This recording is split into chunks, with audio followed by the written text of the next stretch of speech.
அபிஷேகத்தின் வல்லமை ஒவ்வொரு மனிதனுக்கும் ஒவ்வொரு விதம்.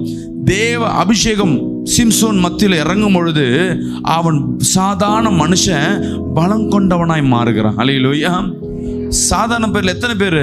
1000 பேர் வந்தாலும் ஆயுதமே இல்லாம ஒரு சின்ன எலும்பு துண்டு இருந்தா போதும், அதை வச்சு அவன் சமாளிச்சிருவான். ஆனா தினந்தோறும் உன்னை விசேஷமாய் மாற்ற வேண்டும் என்றால், உன் வாழ்க்கை விசேஷமாக வெளிப்பட வேண்டும் என்றால், உன் வாழ்க்கையில ஒரு விடுதலை ஏற்பட வேண்டும் என்றால், தேவ அபிஷேகம் உன் வாழ்க்கையில இடைப்பட வேண்டும். அல்லேலூயா.